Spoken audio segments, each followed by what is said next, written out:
Welcome to the Wired for Success podcast, your show for ambitious, mission-driven entrepreneurs who understand that there's more to entrepreneurship than finding the latest flash-in-the-pan strategies, who understand that in order to build your empire, you need a solid foundation.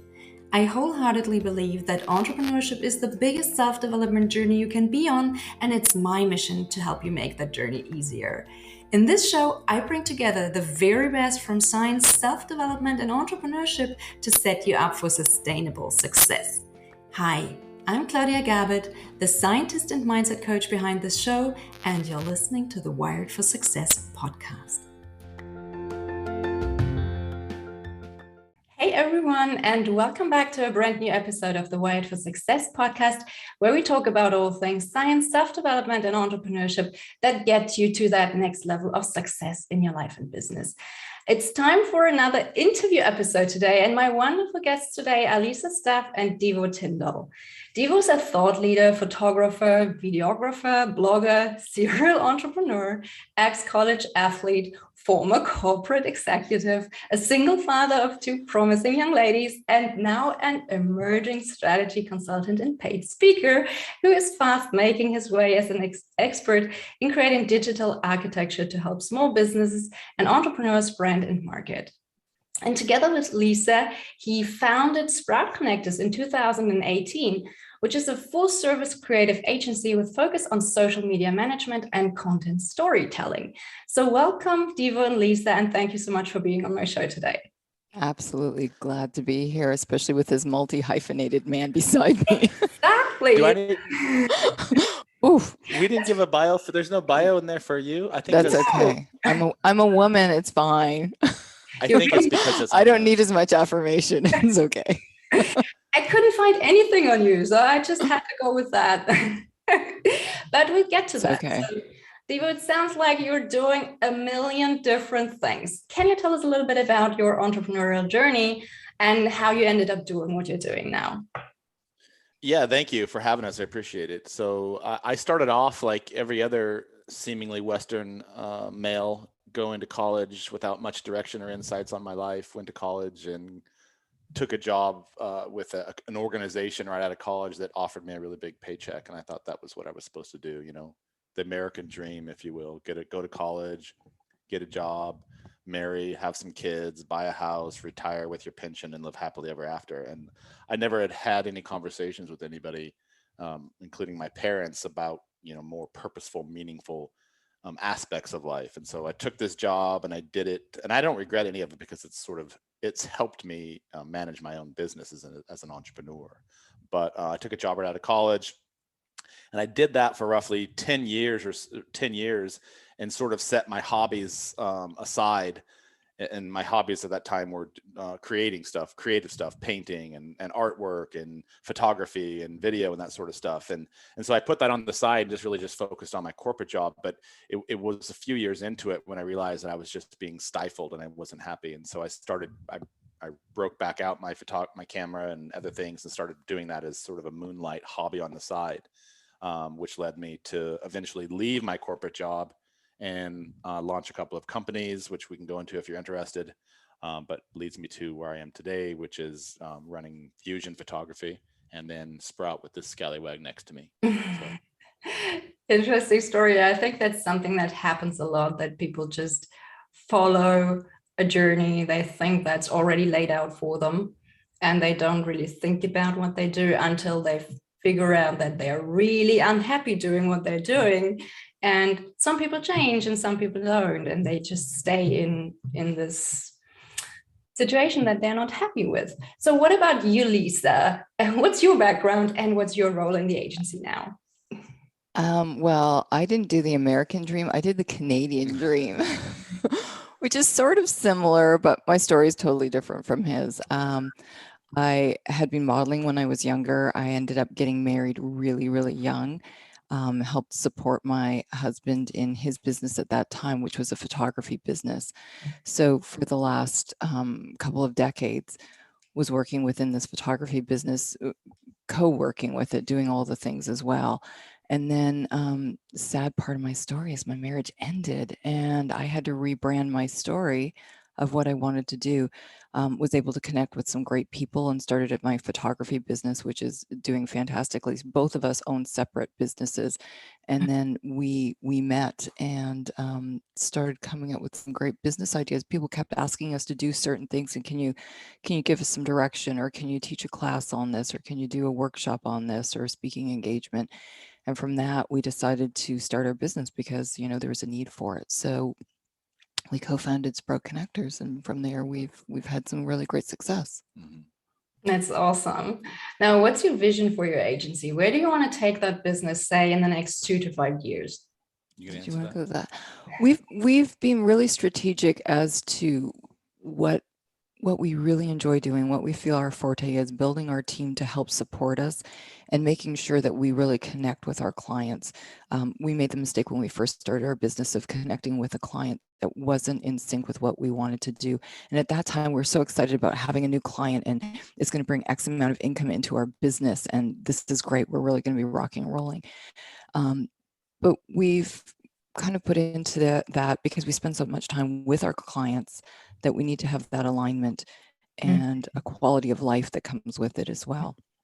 If I may, can I add something to that? I think, and Claudia, as you know, because you do in the same sort of entrepreneurial route that we have, I don't know that I know what the next 2 years is going to look like, especially today. Like there's a maelstrom of chaos circumventing the globe right now. So who knows what's actually going to happen? But I would say as business owners and entrepreneurs and in the service capacity that we are, which we're helping other businesses grow, I think being on top of the current state of affairs, because business is so iterative, and we know what we want to accomplish, but even in the last 2 years that we've been in business, we've had to shift our paradigm several times in order to kind of compete with the changing landscape. So I would say, in a perfect world, we'd like to continue to grow the agency, continue to take on ideal clients, but most importantly, we want to remain nimble and adaptive and sort of ahead of the curve of everything so that we can make those proactive changes as the environment changes and still be ahead of everyone else in what we're doing. So that,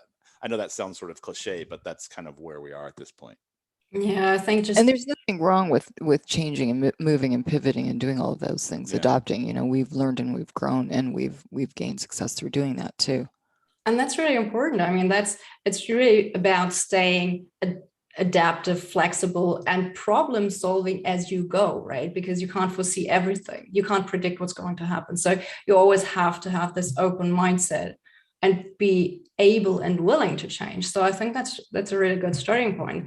But when you look at the big picture, what do you think you need in order to achieve your goals? So is there anything in particular that you think you need in order to be able to achieve what you want to achieve?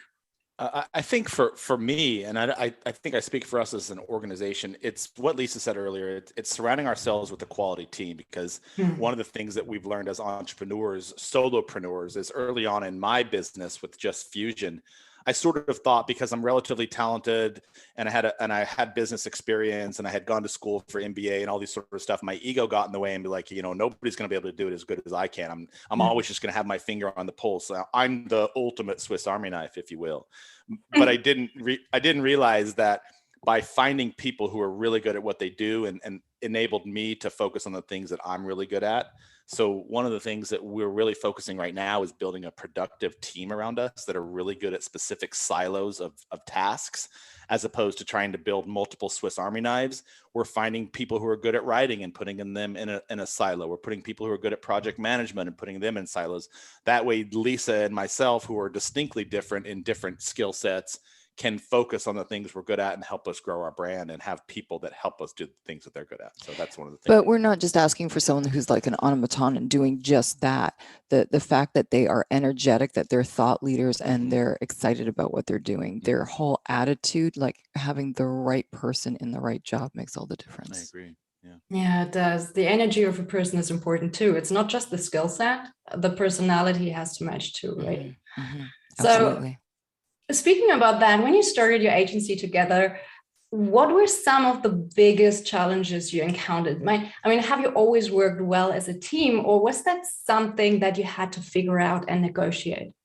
We typically arm wrestle for who. And who wins?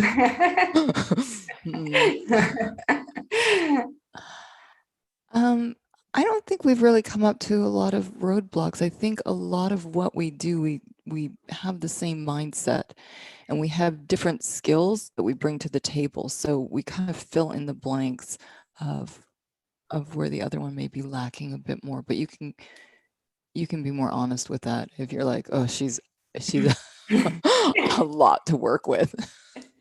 I think, yeah, I don't disagree. I think that Lisa and I, one of the things that makes us uniquely positioned to do what we're doing is we've always sort of have a collaborative capacity to solve problems together, as opposed to just it's my way or her way. I think that before we go into that space, I think for us as a business, when we first started, sort of retouching on what I said earlier, I don't know that we actually knew what our superpowers were early on. We thought we were going to do this, but then we started to do this. We found out we were better at that. And then when we got really deeply embedded with that, we realized that we actually like this a little bit more. And so it's been iterative for us. While at the crux of what we're doing, it's branding, marketing, and social media, that sort of stuff. We didn't really realize what we were really empowered about doing. And that's the key differentiation. It's not so much what we're good at, it's what we really enjoy doing and what we're good at together. And that's sort of helped us step into where we are right now. And then the frosting on the cake is that we have mutual respect for each other, and the fact that we've both been successful business owners and entrepreneurs. And each of us brings a unique set of skills and assets to what we're doing. So I think it's been a nice iterative journey so far. And if we don't agree, we do arm wrestle. Yeah, but it is interesting. You know, in the beginning, we did think that we would have to do everything and we could figure everything out. And I love the process and the journey through the last couple of years where we have niched down to the things that we really enjoy, that we've gotten feedback from our clients too, that they have a need for, and we can help fill that need and be part of their team as well. Mm-hmm. So it's just going along with the experiences and listening to your clients. Great. So you'd say that your personalities and skill sets, they really complement and balance each other. But are there other areas in your business where one person really drives you nuts? I mean, if you could change just one thing about the other person, what would it be? You're talking about within us, or within our team, or within our clients? No, the two of you, like the dynamic between you two. Is there something that really drives you nuts? Oh, no. I don't know that there's. No, honestly, we're like, oh, we're perfect. No, we're not saying that. Like, I think, and I'm just going to let you ruminate on what you want to say that's derogatory towards me, and then we'll talk about that after off air. But I think I've really enjoyed having someone to bounce ideas off of and to be with someone. It's a lot more fun creating with someone else that pushes you. That whole collaboration has geared us up a level. I think the one thing that we have a hard time with, or I have a hard time with, is switching off. And that for us, because it carries, it's not you punch in, you punch out. So creating that span where you're actually not doing business, that's a hard boundary for me to make. Yeah, I don't want to paint the picture that we have this perfect world going on. We have conflict like anyone else. I mean, even if we weren't partners on the other side of the platitude, we still have conflict. I think for me, I'm always sort of like careful. I'm always careful. I've always been, because of my background, and I'm highly competitive, and I grew up playing sports, and I grew up in a family of 12 people where it was like dog eat dog. My parents didn't foster the idea of collaboration. It was like Darwinian in my house. Literally, it was a microcosm of Darwinianism. Wow. Yeah. So because of that, the attitudes that I carried early on in my business, especially as in the corporate world, were like, just get this done. Like whatever it takes, just get it done. Come out the best. Be on top. Bam, bam, bam. You know, typical like Western male ego mentality. And I learned through the years, through, you know, my experience, and hopefully going a little bit wiser, is that, you know, that's not always the best way to overcome obstacles, that there's the softer side of things. And sometimes diplomacy and tact and all those things work considerably better than trying to push things through. So Meeting Lisa as my business partner, she is the polar opposite of me in terms of getting things done. She takes a more pragmatic approach to everything. Are you saying I'm lazy? She's very analytical on the process. She would choose to sort of, here's the problem we're bumping up against, as opposed to just kind of diving in and solving it. She likes to take a step back and look at it from sort of a bird's eye perspective and all the different angles. And it's for me, it's a much more pragmatic and thoughtful approach to solving things, but it's also considerably slower. So but for me, what I've learned in that space, especially in the last 4 years of knowing her, is that there's a nice balance between my version and her version, and finding that interlude of the two is the best way to operate your life, because there is a time to push. There is a time to sort of get into the mix, but there's also simultaneously a time to get into the mix, stop, reflect, see what's working, see what's not, what struggles you're having, and step back and reflect upon it on a new course of action, right? And so because of her mix and my mix, that, not to be cliche again, but it's sort of a nice yin and yang of things. Yeah. And that's why I think I'm successful at stuff. It sounds like and let's great just balance. It works, I think, most of the time. I'd say There 99.9%. are times when she wants to strangle me, Claudia, but It's totally let's be clear, like we right now, we're 1 week on, 1 week off. We live 4 hours apart, so we get that time together where it's all in, and then the rest of the time it's Zoom conferences where we're discussing things. So maybe we get an aspect that other, couples that work together don't, and when we're not together, we can like bang through stuff on our own. We have that's quiet time as well. So pros and cons to that as well. Obviously. You said something at the outset of the call about everything is sort of a journey and et cetera, and how, I went into college and then I got a job and all these sorts of things. And that's typically the path for most people today. And it's interesting, there's this sort of direct correlation between us as a relationship, us as a business owners, and us as business partners with our lives. And I think the problem with what you said earlier, not you specifically, the problem with the ideology of just doing what we all do is we just we get stuck in these patterns of self-repetition. So true. Yeah. Because we're not taught as youngsters to critically think about our lives. We're sort of trained to work for the system. We're sort of trained to become part of everything else. We're not taught to be independent. We're not taught to be critical. We're not taught. College may not be the best path for everybody, but everyone's always like, go to college, get a degree, become a superhero. And I think as partners and as business owners, especially as entrepreneurs, because a lot of us are doing this by ourselves, we have to realize that the journey is all about understanding the subtleties and nuances of everything that we do. And it's not just one way. Everything has multiple angles and multiple dispositions that we should approach things. And I think if we can learn to step outside of our own tunnel vision around that, everything works out a little bit better. I totally agree, because that's exactly kind of what I help my clients with, because it's just this journey of self-awareness, this realization that we are not stuck where we are. We just have this tunnel vision, and we can open up our minds and see more opportunities and different ways that we could live our lives and approach our goals. So that's something that's very important, I think, for everyone to understand. And for some, it happens earlier in life, and for some, it happens later in life. And unfortunately, there are some people who only ever see this one path, and they never get to see all the opportunities that are out there.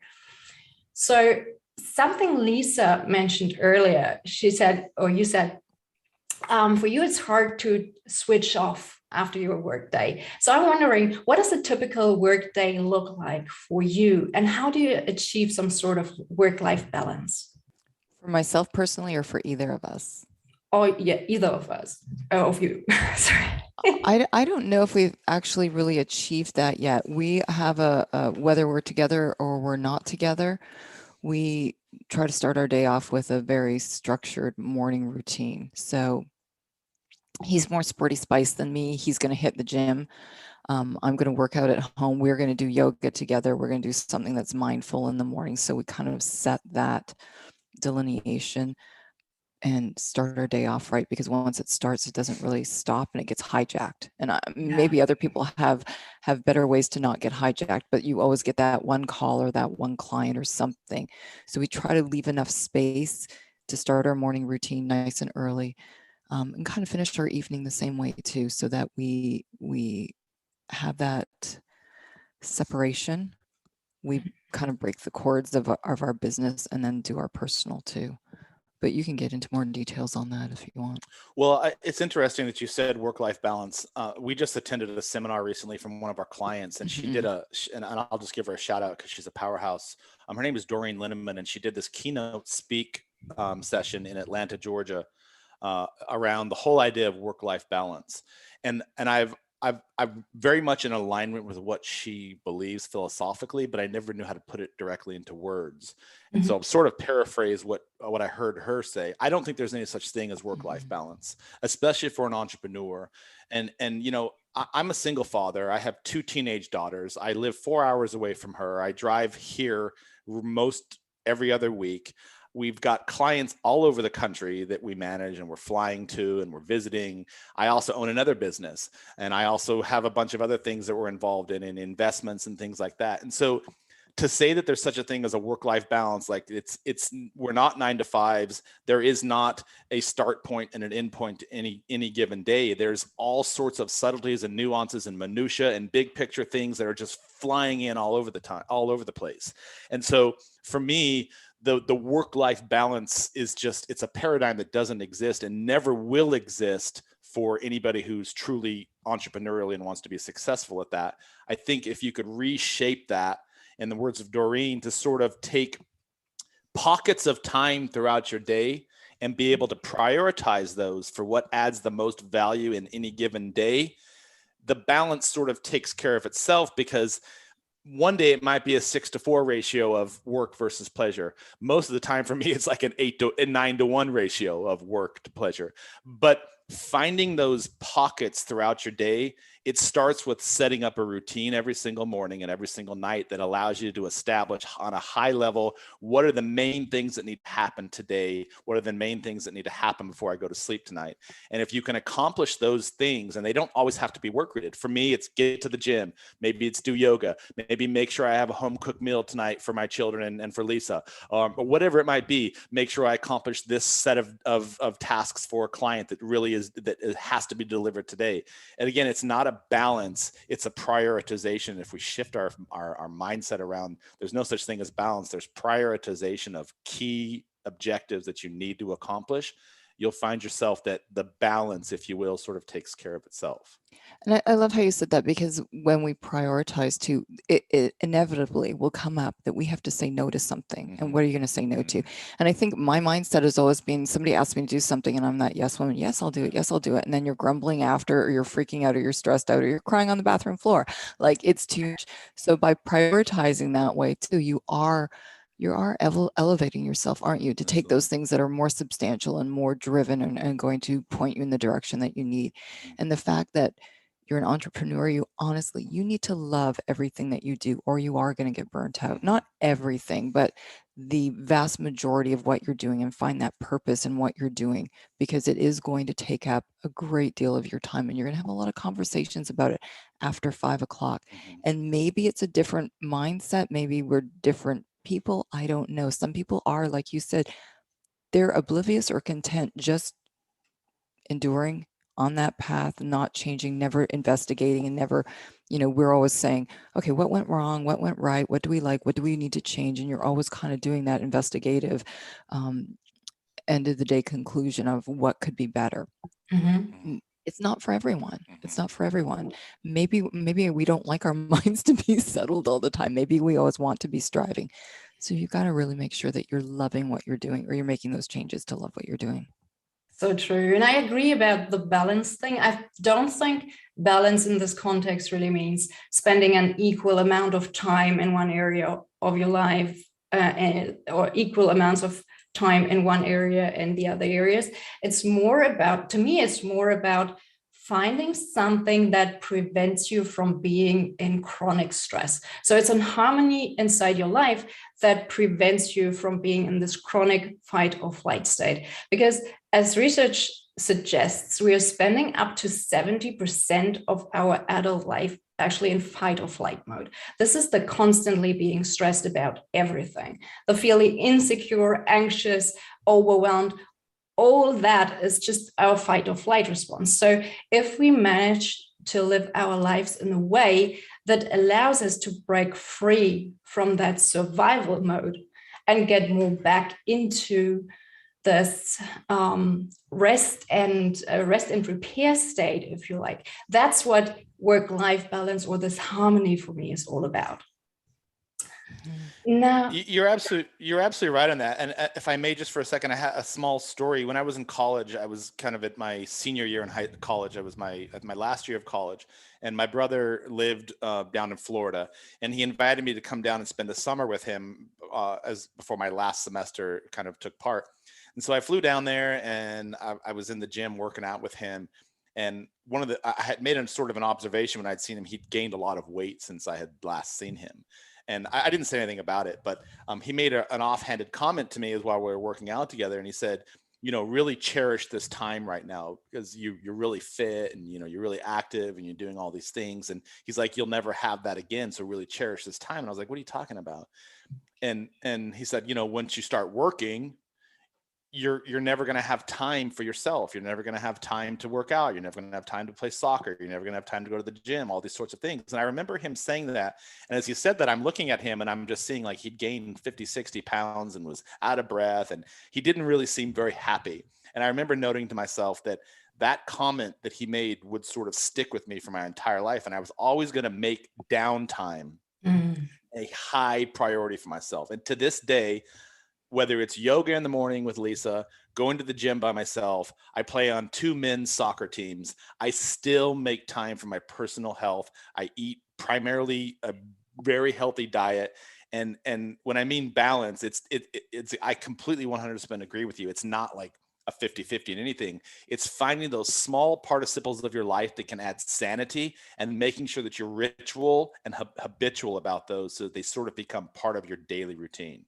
Exactly. That's exactly what I teach my clients when we talk about developing these high performance habits. It's really about nourishing your body. It's about making sure that you have enough energy, like mental energy, that you can focus, that you have this kind of like spiritual energy where you feel like you're contributing to something bigger, where you feel connected to something that's important. So that's what it's all about for me. Now, when we talk about the business side of what you're doing, so you're in the business of storytelling, and therefore you know about the importance of effective communication for your business as well as your personal life. And we touched on this before, but what would you say is maybe the most important thing people need to understand about effective communication and storytelling in general? I'm just going to say one quick thing and then I'll let you go. I think that we underestimate what our superpowers are. You're like, I knew you're going to talk for an hour. He's like, I think we all underestimate what our superpowers are. And I think a lot of our clients, we sit with them, we have a in-depth onboarding, branding, all of that we do with them. And we help them delineate what that superpower is and give them the affirmation or the tools that they need to share that. A lot of people just think that what they do is normal and everybody else does it. So we kind of set them up for success and sharing that and change their mindset. So those things that they're doing every day, like Doreen doing a keynote, that's kind of a big deal. We know other people that are doing TED Talks or whatever. Those are big deals. And what they do throughout the day to prepare themselves for that and how they connect with their clients and what they're doing in the world, we help them to document that and tell their story. So we were talking about that sort of yin and yang between us. You can already start to see it. Lisa's like thoughtful, and I just like jump right in. Let's start talking about it. I think everything for me boils down to one key principle. We have 2 ears and 1 mouth for a reason. Listen first, talk second. And I think, truthfully, if we can spend more time. Have you ever had those conversations with people where all they do is they take whatever you say and they just turn it back around so it's something about them, and you're like, I just literally want to stab this person in the eye right now. So I would say don't be that person so you don't get stabbed in the eye. When people talk, actively listen to what they're saying so that you can add value to the conversation and not just make it about your personal life. Listen to what people are saying, because you'll learn a lot from the value that they're bringing to the table. And I think for us, effective communication starts with listening to what people's problems are. What problem are they suffering? What is it they're trying to solve? And how can you be of most assistance, as opposed to just bloating out a bunch of garbage to them? Listen, because honestly, truthfully, there might be scenarios like perhaps you came to us and you need help with something. There might be scenarios where I can't actually help you because I'm just not in the position to help you. And if I just start trying to sell you something right off the bat, I'm not going to be adding any real value to your life. And that relationship will have zero longevity, because the surface will quickly, the dead body will quickly rise to the surface, if you will. So I think listen first, talk second would be my number one principle. Can I also say as well, this just happened recently. Actually, yesterday you told me, be honest with your clients. There's some clients that they're bigger clients and they have a team working with them, and everyone is trying to appease them and keep them happy and give them affirmations and build them up. And they may be doing something that's not congruent to what they want to do, and they don't even realize it. So being honest enough to say, you're doing this and it's not really, speaking to your clients. It's not really conversing over. It's not really being effectively understood. Maybe you need to change this. Right. In a nice way. Yeah. Be honest in a nice way. Well, everyone talks about being authentic, right? I hate that word because it's so overused, but people are always talking about it in the context of being authentic so that other people can see your through your invisible cloak, if you will, or your transparency. But I think it's not so much about being authentic to other people. It's about being authentic to yourself. Because if we were to take on a client and we have, because early on we're like, we just want to start this business and we just want to make money. And we took on a couple of clients that literally, honestly made me want to, at night, I was like, what am I was going to be inappropriate. But you were always, your stress level was always up.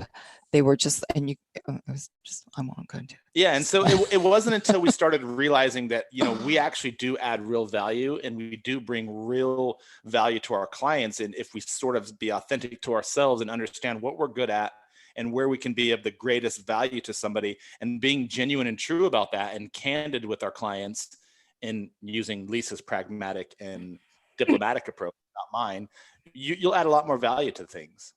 Exactly. So true. So listen first, be brave, and talk about the tough truth that people might not want to hear. And then also, just be yourself and set some boundaries. So does that sum it up? Yeah, that was a lot quicker and more succinct. We should have just said that from the beginning. And Claudia, I'm going to steal that term that you used earlier, your positive spiritual energy. I like that. So, that's a really good term. And how are you using that in service to others? That positive spiritual energy. Awesome. Feel free to steal it. It's all yours. So how does storytelling fit into branding and marketing your business? It's everything. Tell me more about it. Well, at the crux of humanity, we started our progressions through where we are today. And look, in the last 200 years, we've made more strides technologically and socially speaking in the last 200 years than we made thousands of years prior to that. And I have a couple of theories on that, but at the crux of all of that, it was people engaging in conversation around a campfire, metaphorically speaking, sharing thoughts and sharing ideas and arguing and coming to conclusions that made sense. But at the crux of that was each of us telling our personal stories, our personal narratives, our personal juxtapositions, all from our own unique context of everything.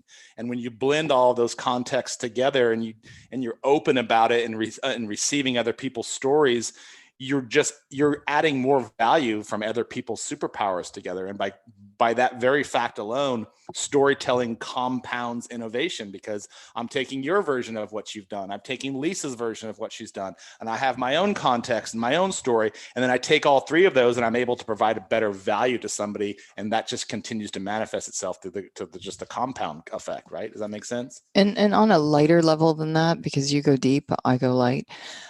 I think you remember certain things from somebody could be expelling a whole bunch of great information to you, but the one thing that you remember is how they made you feel as well. So that tone resonates throughout. So you might be giving all of this information out to people, but it's clinical. It has no personality. It has no resonance because they're not telling it to you in a way that you understand it or remember or get that feeling and that connection. And that's what you get through storytelling. And storytelling in of itself. So people don't buy your product.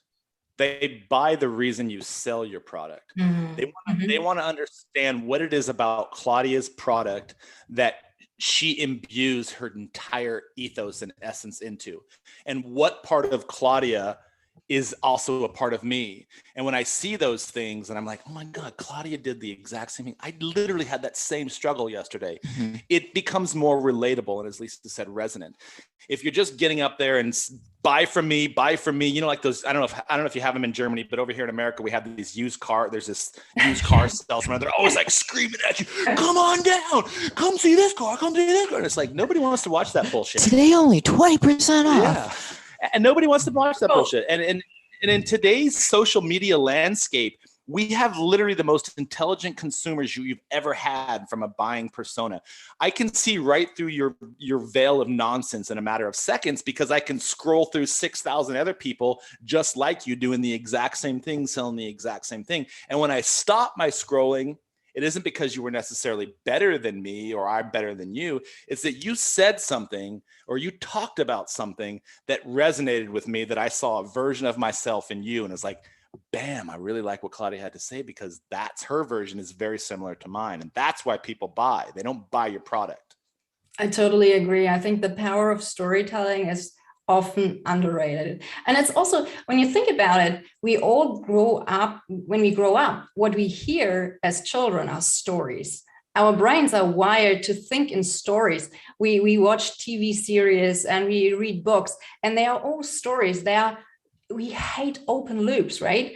We want a story to have a proper beginning, a middle, and an end. And we hate it if they're cliffhangers and we don't know the end. So as soon as we get sucked in by a story, we kind of want to know the end. So that's how people get interested in what you have to say, and they stay to find out how the story is going to end. So if you can hook them in with your story, they will stick around. At least that's how I think about it. No, I think you're spot on. You're absolutely spot on. And again, like, that's what I was saying earlier, at a long-winded version than yours, but at the metaphorical fire, we're all sitting around sharing stories of our lives, right? Exactly. That's what it is. Now, and different people want to hear different things too. There are some people that want to hear that light, perfect, hey, my life is perfect. And there's other people that want to hear more of that honesty or the integrity or the struggles that you're having and how you're able to solve them. So, you know, you're speaking to that one person or that tribe of people, not to everyone. You're narrowing it down, you're niching it down to those people that will appreciate and understand, and you can be authentic and speak to them in your real voice. And that's very important too, because otherwise you attract all those people that you don't really want to work with, right? I mean, maybe you don't want to attract all those surface level people who are just interested in, I don't know, just the surface level stuff. Maybe you want those people who are interested in actually seeing the struggle and working through it and finding this deeper meaning and that kind of thing. So it has to show in your stories and your content, which brings me to the next question, which is, what's the difference between posting just content and telling your story? How would you describe that? Well, one is sort of erratic without any purpose, and the other one is purposeful with meaning behind it. So just to put content up is no different than you just showing up at your 9-to-5 job and putting in the hours. You're sort of walking through the day, half ghost, half asleep. You're just putting in the necessary work to check off your list. And then I want to go home and drink beer with my hands in my pants watching cartoons. I don't know what it is, but it's sort of the same. It's sort of the same thing with posting versus actually telling a story. If you have some purpose behind your content, if you've done some branding to sort of understand why you're showing up on social in the first place, your content is going to have more meaning and impact, not only for you, but for the people who are looking at it. And if you spend time getting to know yourself, it's sort of a paradigm on your life itself. Your content and your life sort of run that parallel stream. If you spend some time at the outset of your business or the outset of your social media strategy and whatever it is, to sort of better understand why you're there, or why are you on this planet, what's your purpose on your planet, and you start to fine tune those through repetitious efforts and looking at the data and understanding what really resonates with you and what not, you sort of start to step into your own power. And your content does the same thing. It starts to kind of step into its own power, and you start getting more confident and more transparent and more vulnerable. And everybody realizes that you're here to play. You're actually here to show up and tell a real story, as opposed to just walking through the day 9 to 5 and going home as soon as the clock chimes 5, right? Because the story continues, right? And there's clients that we are working with that they're doing a launch. Well, you're not going to just blast that out there. You're going to lead up to that launch, and you're going to continue telling the story, so people are more engrossed in it, and they're getting more meaning, they're getting more benefit out of it, as well as if we're just doing our own personal businesses that we have as well. If someone comes onto our feed, they're not going to be surprised when they meet us in person. We're telling that story. We're being authentic. We're being transparent. And some people, not everybody likes everybody. So some people might like us. We might be the jam for someone, and we might not be for anyone else. So it almost vets people as well, right? Well, let's take a story of two Claudias. So you have a produced podcast.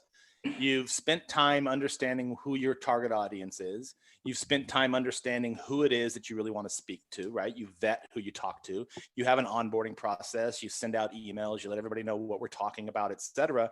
And then Claudia number 2 just picks up anybody and everybody. And suddenly we show up and we're bear hunters. And you're like trying to talk to us about entrepreneurial. And it's like, I don't have the slightest thing about branding. I just want to shoot bears. It's like, it's the same thing, right? Like, I know that's on a simplistic level, but right, like, so it's everything is a process. And the more you understand your own personal process, AKA self-awareness, you're positioning yourself to show up in a more scalable light. Does that make sense? Did I say that Yes, right way? absolutely. Love it. And you get benefits out of that as well. We've been able to connect with people because they're kind of in our stream as well. And we've been able to build on things and create relationships through that too. So it's been very beneficial for us as well.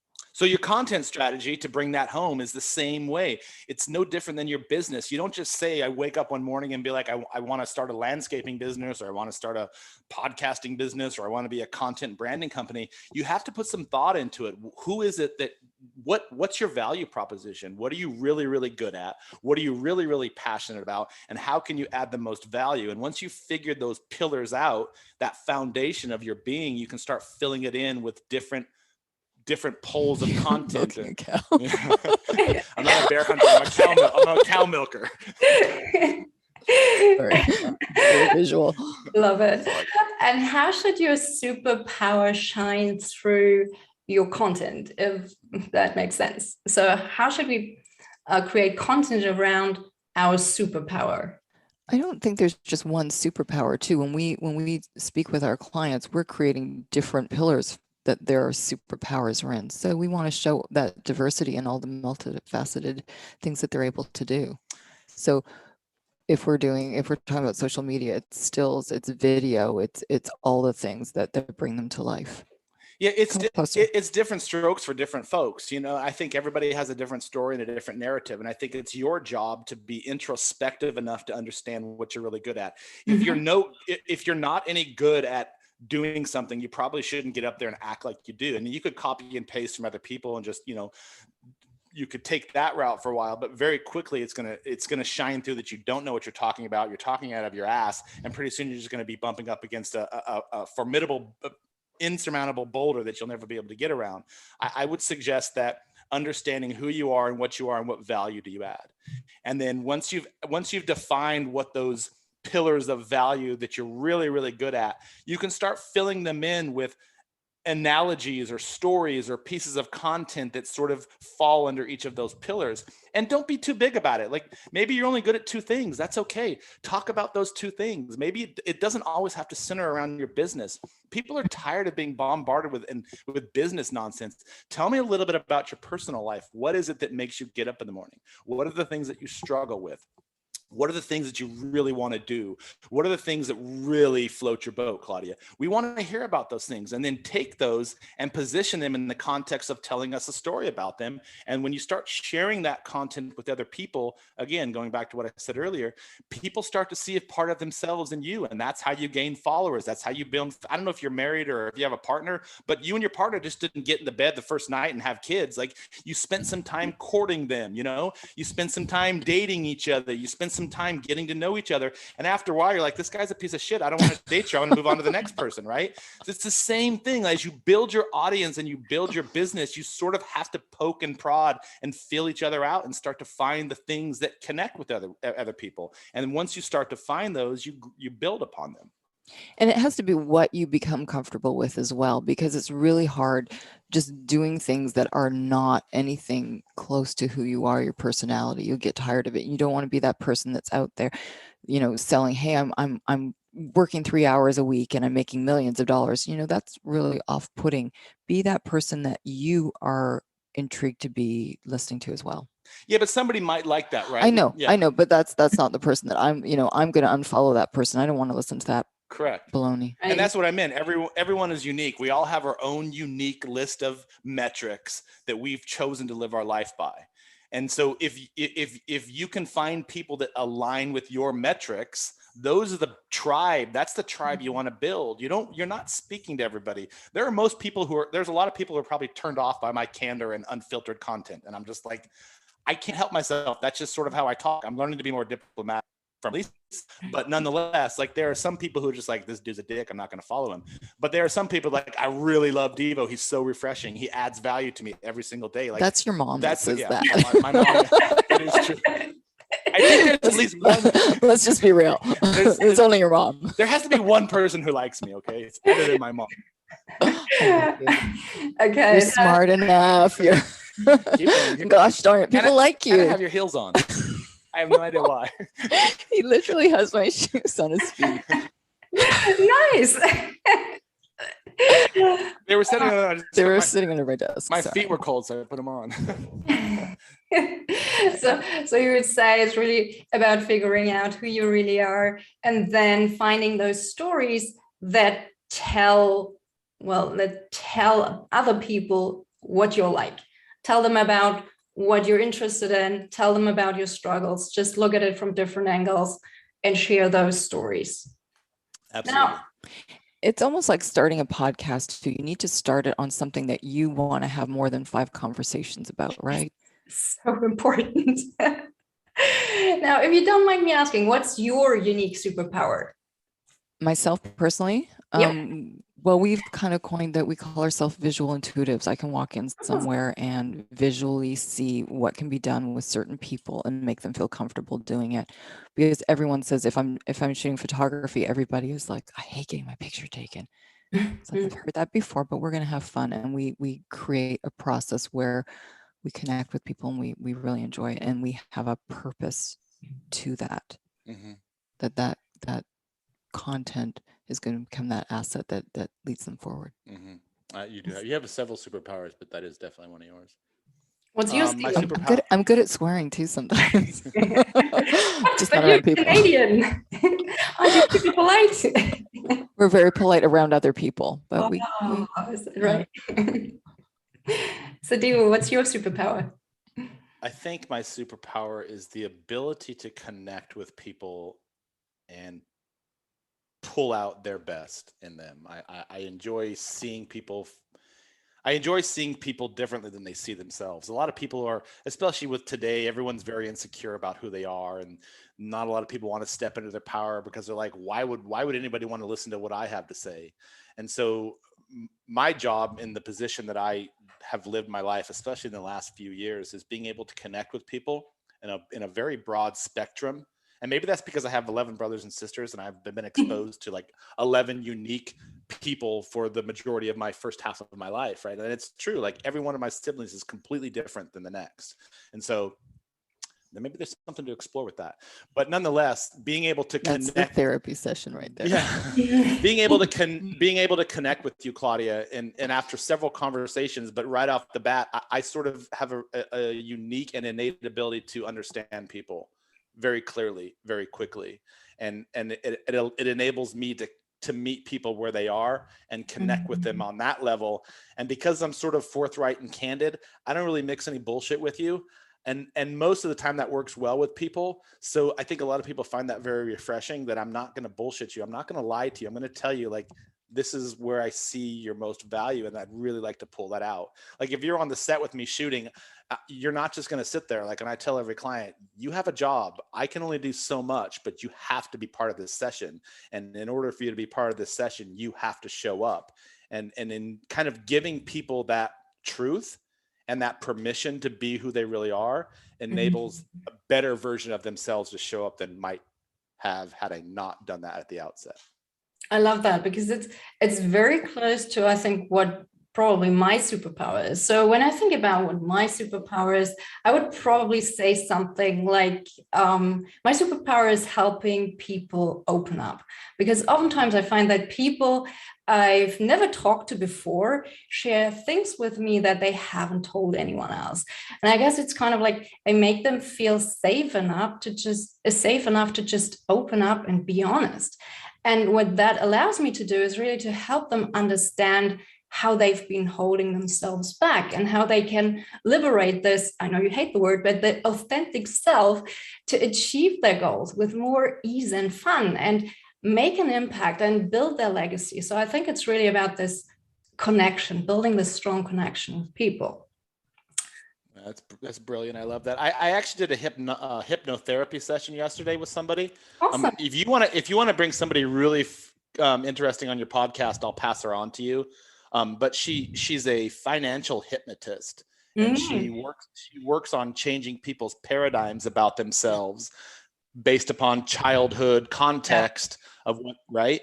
And so she said something very similar to what you just said yesterday. She's like, a lot of people are and we all know this, but a lot of people are so focused on having success because they're comparing themselves to what everybody else has, that they forget what the things that they really like to do. And they start focusing on copying other people's success metrics as opposed to the things that they're really good at and focused at. And my job is to help you find those things so you can pull those out and focus on them. So I love what you just said.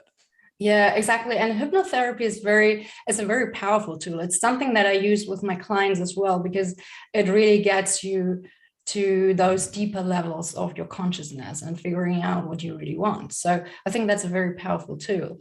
Now, is there anything else that you'd like to share with our listeners today that we haven't touched on yet? So can I go back to you for a second? So what you do is would you consider yourself a business coach, a business intellect, and you're mixing sort of a therapeutic capacity to that? Is that what you do? So I don't call myself a business coach, because I don't really get into business tactics and strategies so much. I mean, we can talk about things like personal branding and stuff like that, but for me, it's really more about allowing or helping people with stress management, that kind of thing, or personal evolution is what I like to call it. It's like really figuring out what is their unique path and what can they do to achieve their goals. It's also about leadership skills and effective communication, and about productivity. So really structuring your day using different tools that are mostly based on the latest science. So I use a lot of neuroscience in my coaching approach. So it's very scientific. And what I do is just, I have a lot of tools in my toolkit, and I pick and choose what works best in the given situation. So it's never, I don't really like to create those cookie cutter programs where people have to follow a certain path, because I think we are all unique. We all have different backgrounds. And usually people want results fast, right? So I don't want them to have to go like take detours. I want to find the quickest, easiest, most fun way for them to achieve their goals. That's that. So you're like a life success catalyst. Yes, I like that. I might steal that one from you. Trade. It's an even trade. Yeah. So anything else that you want to share today? Oh, no, that's been fantastic. It has been quite fun. a knowledge drop there. It's been great. I don't really have anything else to say. I don't know if you're looking for any specific advice. I don't know that I'm one to give advice. I think for me, that I tell everybody, and it's something I tell my children, we bump up against this all the time, especially in social media, because that's a large part of our business. Everybody expects overnight success. They think that if they start posting, and they think that if they had success in their business and that they start getting on social media, they expect this immediate ROI to sort of just show up out of magical ethos. And I tell everyone, and Lisa says the exact same thing, your social media process is no different than your business process. You didn't become a life catalyst overnight. It took experience and years and nurturing and coddling and trust and building up relationships and connecting with other people. And on a microcosm, social media is no different than that, and your business is no different than that. You have to sort of get into the process, and not to sound like Sadhguru and some a woke individual, but you have to sort of be self-aware around the process and understand that it's a journey. It's not a one-night stand. You're here to build a relationship with people. You don't want to be doing walks of shame tomorrow morning. Show up, build your content, build trust, build relationships, connect with people. And slowly over time, you're going to start to see that growth begin, because people are going to start to see it. They're going to see that you're there regularly. They're going to see that you're here to play the game and you're here to build relationships. And that's sort of how social media works. It's not like a one-night stand. Totally agreed. What do you know about one-night stands? Well, there was that one time. That's a different podcast. It is.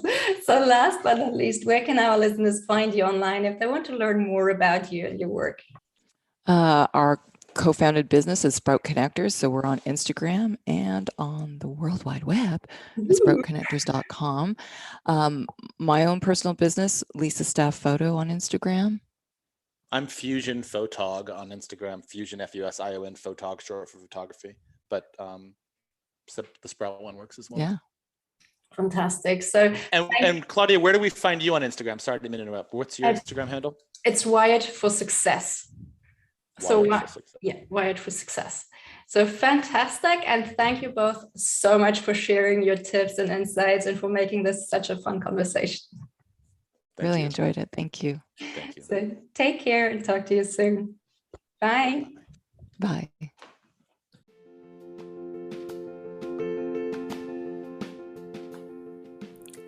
Thank you so much for listening to the Wired for Success podcast.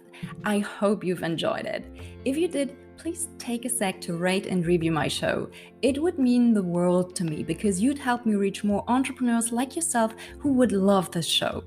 If you'd like to learn more about creating a widely successful business without sacrificing your health, relationships, or sanity, make sure to stick around and subscribe so you don't miss out on any future episodes.